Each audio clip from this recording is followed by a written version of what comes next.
Welcome back. I'm here again with Daz Smith. Daz, welcome Hey. back. Yeah, nice to see you again. It's great to see you as well, and thank you for appearing on the show. So, we're going to talk about a perennial favorite here on the show, which is esoteric targets. Now, I'm going to start with a more conventional one because I think it's intriguing and I think you have a lot to add on this particular topic. So, Havana Syndrome, what is it? Well, I just run this as a project with my group of remote viewers called the Hellfire Club. And in this case, Oh, and by the way, for people who don't know what Havana Syndrome is, it is a malady that U.S. diplomats and intelligence personnel working at embassies around the world, I believe, particularly in Cuba, is where it yeah, first started, had certain weird medical effects that were unexplainable, which they loosely grouped into something called Havana Syndrome. And whether or not they've come to a conclusion what it is, I don't know. I suspect they have, but I haven't seen anything publicly. But you ran a project with a number of remote viewers to try to figure that out. So what yeah, did you yeah. find? Well, this was literally it's not even finished. I'm analyzing the data now, and we're within a matter of I guess a couple of weeks we'll be putting out our live remote viewing kind of data on this for for the public. So I was project manager on this one rather than a remote viewer. And, I had no preconceived ideas over this. It was just one target on a list of like 120 I've got that I kind of think, yeah, these would be interesting targets if we ever get to them. So I just picked that one at random. And I was quite amazed by the data. I think I had around about 8 remote viewers were at the target. And collectively, they came back with lots of overlapping data on energy and energy movement and lots of information on sound as well. I think sound may be a key component in what's happening with this effect and the way it interferes with people. 2 of the remote viewers weirdly mentioned Russia and Russian as well. There was lots of talk in the data about military uniforms, military bases, and what seemed to be like satellites or something in space, something using a lens. And again, because we're remote viewers, I don't know anything about microwave weapons or technologies. All I can do is look at the data and say, well, this corroborates with what they're getting. It could have some kind of credence to what's going on there. They also detailed lots of stuff which I found really interesting, and I think most of the remote viewers out of the 7 or 8 detailed something about an underground facility being involved as well. And they also detailed a lot of underwater stuff, which I don't quite understand how that would fit with the target, but it was like every single remote viewer was getting something to do with some kind of structure underwater. And I have no idea how that would fit with this target if they're using beamed kind of like microwaves, because I don't think you can do that kind of thing through water for a start. I would have thought it would probably have to be line of sight. I do not know, but it's very interesting data.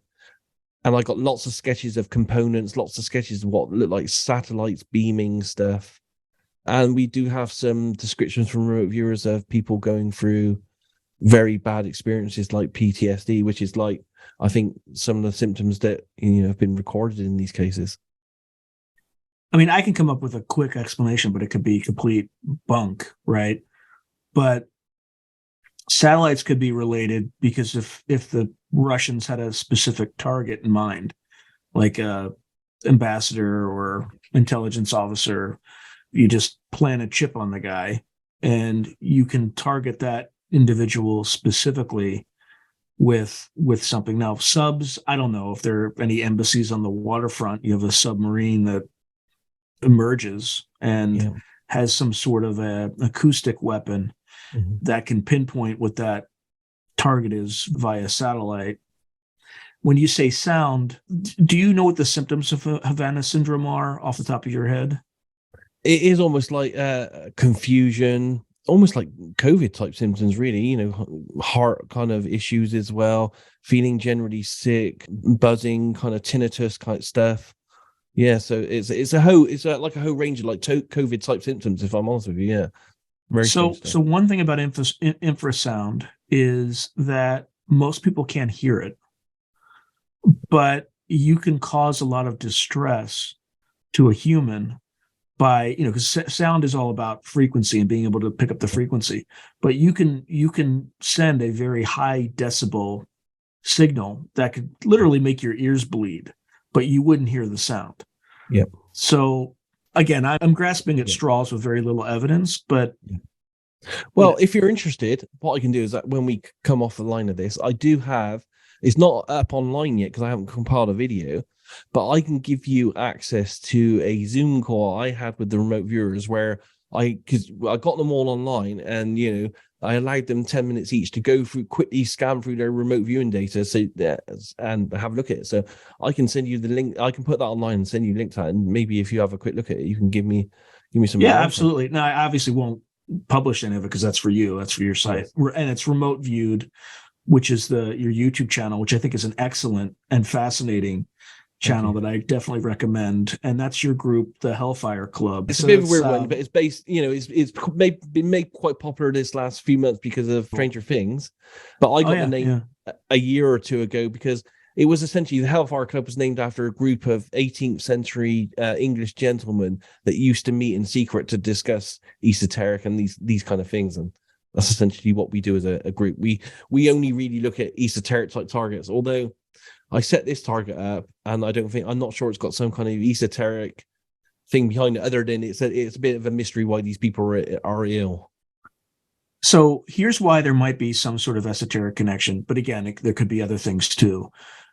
Prior to this show, you and I discussed the work of Dr. Gary Nolan, who's out here in California at Stanford Medical School, and he had looked at some of the victims of Havana Syndrome, but at the same time, he had also reviewed or done brain scans of pilots and intelligence folks who have had, let's just say, paranormal experiences, usually UAPs, things like that.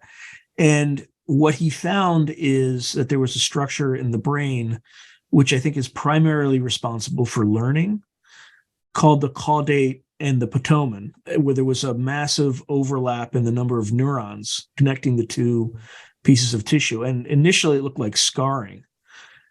And the question is, which I don't think I've ever seen answered, was that change in the brain structure or difference in brain structure than the average person always like that with these particular individuals, making them more susceptible to both effects, or was it caused by the effect of observing a UAP or the effect of whatever is happening with the Havana Syndrome? The other thing that was disturbing about it is a quarter of these patients subsequently died.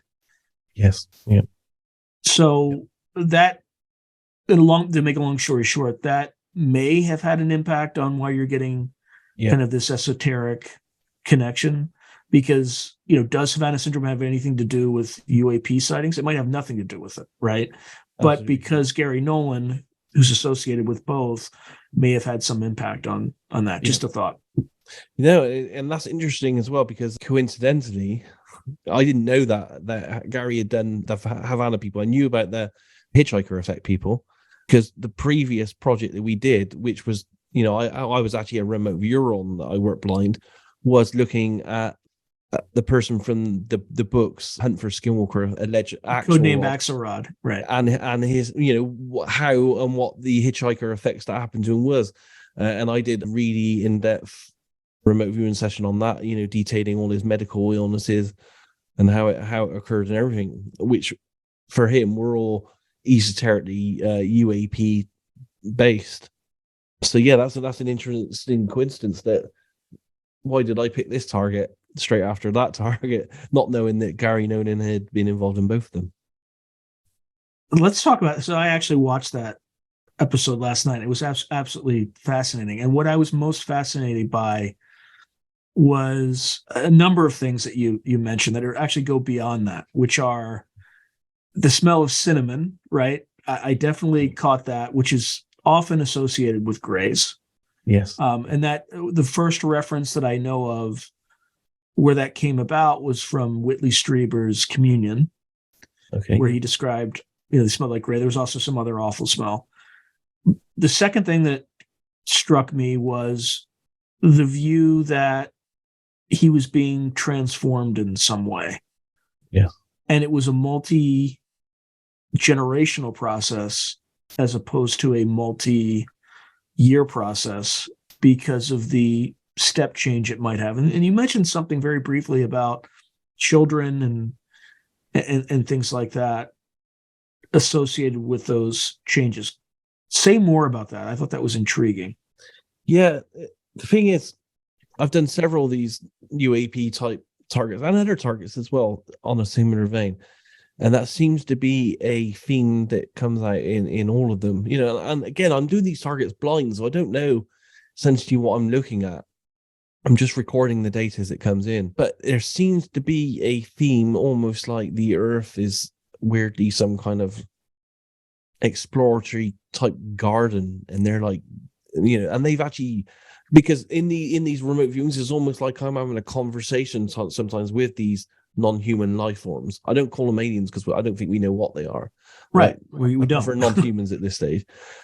And they seem kind or they might not be non-humans for all we know. They're just non-contemporary humans. Yes. They're just entities, whatever they are, they're entities. And they seem to indicate that they're almost like gardeners tending us as a garden, and they almost see us as we see. And humans hate when I talk about this kind of stuff. They always see us as like cattle, like how we look upon the cows and the things we farm and we eat and stuff. They have that kind of relationship and look upon us. But I think there's a little bit of something else there as well, because they do seem very, very interested in how our consciousness works. And I've seen that across many of the remote viewing sessions as well, and projects that I've worked. And consciousness is the key, is the key to driving the craft and all kinds of stuff.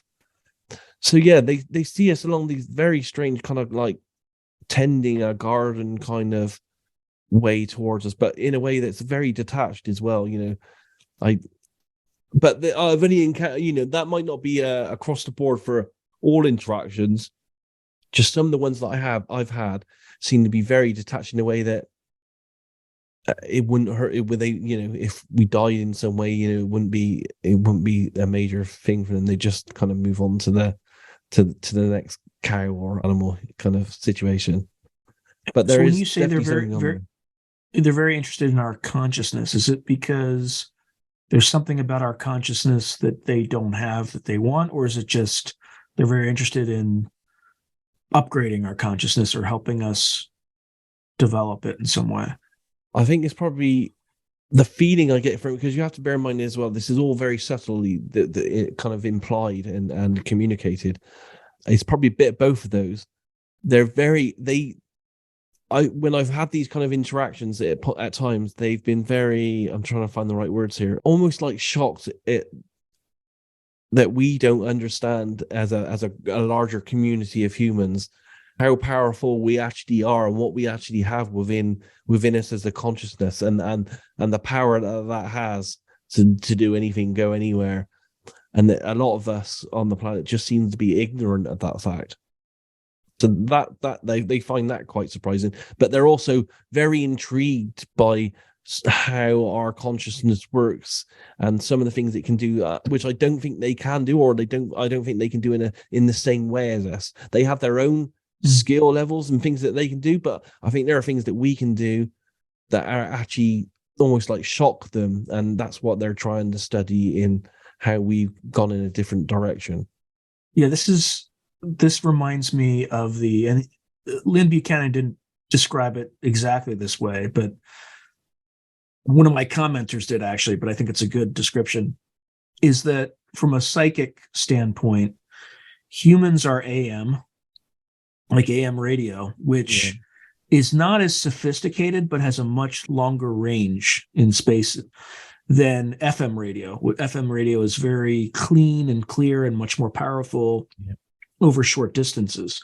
And his view of us was that with things like remote viewing, we're very useful in terms of being able to see anywhere in space and time. Whereas in his experience, they had like the UFO had to be very close to use, or the entities had to use their telepathic abilities. Like there was definitely a range associated with it. Whereas with humanity, there's not a range, but we're not nearly as able to do some of the same or have the same bag of tricks, at least now. Yeah. But again, this is all conjecture, speculation based on his experiences. Yeah. Is that the same sense that you had, or was it? Yeah, different? I mean, I haven't heard that before, but that kind of resonates actually. That would make sense. Yes, definitely. It does feel something like that. We feel the same on some levels, but there's something different going on. And we know from experiences that have been recorded with these guys and what they do with materializations and craft and stuff. They obviously have a level that's way more powerful and different than what we can do. But I do think, they seem to be very surprised in some things that we can do that they don't seem to be able to. But I can't specify exactly what that is, and I haven't been given it as a target to look at. It's just something that I've picked up in some of the forays into the UAP type targets that I've had to do. Now, you also mentioned, not you, but in one of these episodes, it's all over the place. One of these episodes, another remote viewer who may have been viewing the Skinwalker Ranch target, but may have been viewing another target. I can't recall off the top of my head. But she also had one of these interchanges with these entities, and they called her flat-brained. And the one reason that stuck with me is I wonder if they literally meant that. And by literal, I mean perhaps one of the limitations that we have is we only live in four-dimensional space, if you include time as a dimension. And we can't perceive a higher physical dimension, which would in effect make us flat-brained. Yeah. Is there any connection there with that sort of thing, like a perception of reality that we're not seeing? It's just simply a fourth physical dimension or something like that. Oh, definitely, yeah. And some of the again, the non-humans have communicated that in some of the targets that I worked on, that there's a lot out there. We're only able to experience and see and feel a minute amount of everything that's actually going on around us as these human beings that's going on. That's why after these kind of subtle communications, I'm totally aware that we're not alone in the universe, and I don't know if they're alien. I don't know if they're non-physical. When I've even looked at some of the craft, the amazing thing is, I'm trying to track RV with the craft and it moves across the sky, and I'm knowing that 1 second it's there and it's actually a physical craft, and then because of the way it moves, it actually becomes non-physical for a few seconds. So these craft and these life forms that I'm seeing, they're both physical and non-physical at the same time. They can be either, they almost materialize in and out of dimensions that we just don't have access to at this stage. Yeah, and there's just so much we don't understand about. I think we just, as of, I don't know, 2015, maybe, we finally confirmed that gravity was a wave, right? With these LIGO experiments at Caltech and things like that. So, we could theorize it, but they used to think these things were caused by gravitons, but gravity's a wave apparently. So, but there are lots of strange effects with gravity. Once you start manipulating gravity, so as an example, I'm probably going to get this wrong. I think the closer you are, the deeper you are in a gravity well, time moves slower. Yeah. Right. So if time moves slower, so the age of the inner core of the Earth is a different age than the outer core of the Earth. Yeah. It's very subtle. Yes, like minute, mini. It's minute, but there is a difference. And your cell phone wouldn't work if we didn't know about this effect. Yes. Yeah. Right. So part of it could be, if you're able to manipulate gravity in those ways, time is going to be different. Yes. Yeah. And just by doing remote viewing experiments and thousands of these, we know that time in our linear way of thinking just doesn't work. It just doesn't exist. I mean, I've done targets where done the remote viewing for the target, and the target doesn't exist, and the target won't happen as an event until a month in the future, but then it won't be chosen as a target until 2 months into the future by someone.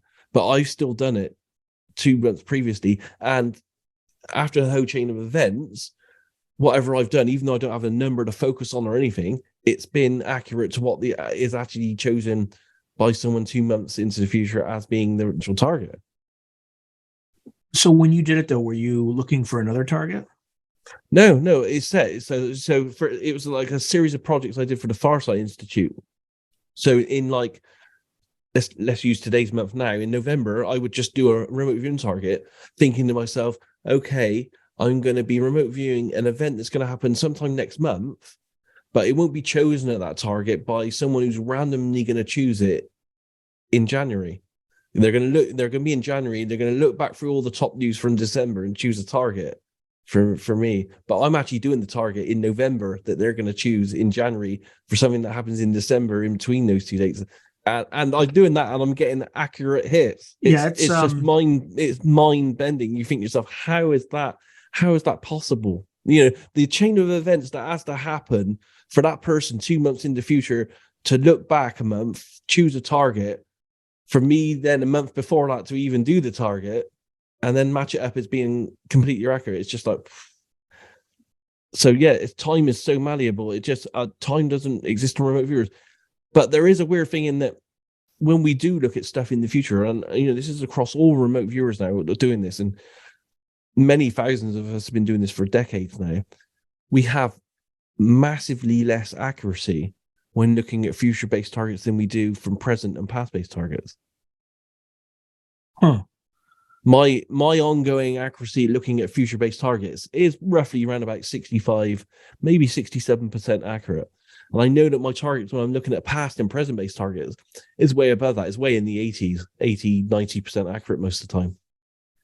So I've asked Lynn Buchanan about this, and I've also asked David Morehouse about it. And Lynn Buchanan's view is the rock and the bug analogy, right? Yeah. Like there are certain events in time that are rocks that are just, you can't change. Yeah. Right. Like you might have an asteroid that's set to hit but that was set into motion 10 million years ago somewhere else, right? It's going to hit. Yeah.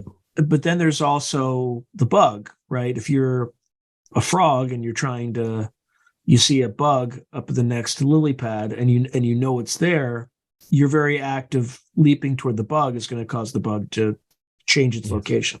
Yeah. So there's some impact of that. What Morehouse would say, that's a Lynn Buchanan version. What Morehouse would say is that there's the further out you're away from you go out in the event arc of time, there's just more variability in outcomes, right? It's just like if you imagine like a fan, the farther out, the wider that standard distribution of outcomes is going to be. Yes. So it's just going to be a much more volatile hit. But now when I say that to Lynn Buchanan or give him some version of that, though, he kind of says, no. There are certain cases way out in time that you could be correct. Yes. Because of these rocks. Yeah. Where there's a little bit more stability and malleability. Yeah. And, I think there's probably, it's like the difference between predestination and free will, right? Yeah. Based on NDEs and things like that, there appears to be a mixture of both. Yes. Whereas there's certain events that you're destined to confront in your life that you can't change. There's nothing you can do. They're coming. Yes. And there are other things that, depending on how you act in the moment, can drive certain other things, right? Like, did you decide to take heroin that one time? Well, if you did, that's going to spiral your entire life into kind of a doom spiral. So, okay, sorry. And that's what makes the whole thing even more complex. The whole remote viewing thing even more complex, because a question I've been asking for several years now as well, that it's like, we have all these amazing talented psychics. We have people like Ingo Swan, Pat Price, and the people that I work with on a database basis get really great remote viewing data. But Joseph McMoneagle, Paul Smith, Lynn Buchanan, all of them, Yet none of us are winning 100 million on the lottery. That we can all nail other targets. We can nail targets every day of the week. And we've all tried, and there are people out there trying for years on end because I work with them, but none of us as a remote viewer is winning hundreds of millions on the lottery. And that can't be by chance. There has to be a reason behind that. Is Not this a single one of us. The trickster? That's what I think is there seems to be some kind of trickster. Or also, like, you know, what you're talking about just now. I'm coming to believe that just because I want to win 100 million on the lottery, because it would make my life amazing, there seems to be some kind of universal destiny or go that if I did do that, I might never do. I know, because I know myself as a truthful person. If I did win 100 million on the lottery, I would not do remote viewing as a job ever again. I would be on a beach somewhere for the rest of my life. But maybe really? that's not my destiny. You wouldn't do it out of sheer curiosity? No, I'd quit everything. I'd be lazy. Yeah, see, I would be a lot less stressed, and I would definitely spend more time cultivating these sorts of things, and I'd write lots of books, and I'd live in the mountains, and I would get a lot more. I think I'd be traveling the world in luxury. So I'm just being honest, you know, so I know, and maybe that's not my life goal, because, you know, I'm pretty convinced from some early psychic signals I had when I was 15 years old, because when I was 15 years old, I was told to keep a psychic diary. And the very first thing I wrote as my entry in the diary is, one day I will find a method to travel with time travel with the human mind. And then years later, I went on to learn remote viewing. So I do feel that remote viewing is my destiny. So yeah, I'm kind of coming to the belief or realization that there are other things in the universe that are affecting everything we do, including remote viewing and stuff. And just because we want it, it doesn't mean that it's that within the life go or universal plan. I don't even know what to call all this. It doesn't seem to be in the plan somewhere for us to do it. And that's why, you know, we do have instances of a couple of remote viewers winning very small amounts of lottery money.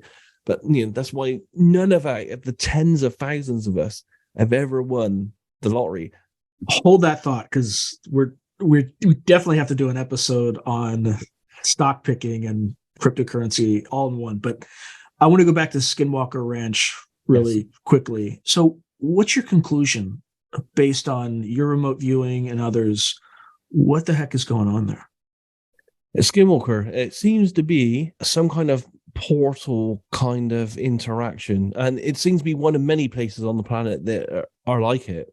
Yeah, there's one in, at least that David Morehouse reported, like seeing with his naked eye above Pueblo Alto in Chaco Canyon. Yeah. And that came about through remote viewing sessions that led them there. Yeah. So there are all these places, you know, and me living in the UK, I actually live near an area, I live, you know, an hours away from Stonehenge and Avebury and all the ancient sites, and where all the crop circles appear every year. So I think that there's one or several quite close to where I live as well here. I think they're distributed around the planet. So I think that these kind of weird places where interactions are happening, but the actual Hitchhiker Effect itself, I think the actual effect has probably been documented since we've been looking at this. I mean, Jacques Vallée wrote a book in the 70s called UFOs, the Psychic Connection. And in that, he was detailing how there was this kind of variability of paranormal experiences that seemed to follow people after having, you know, a UAP type experience. So I don't think it's anything new. I just think that we are now starting to maybe have the technology and the communication with the internet and stuff to communicate the you know, this phenomenon a bit better than it is. But yeah, it's strange. It does seem to have a non-human UAP connection at the very least. All right, my friend, that was fascinating. We're gonna have to do another one, not just on cryptocurrency and finance, but like on these topics, because there's a lot. Yeah. If you enjoyed this video, hit like and subscribe, and I'll see you next time.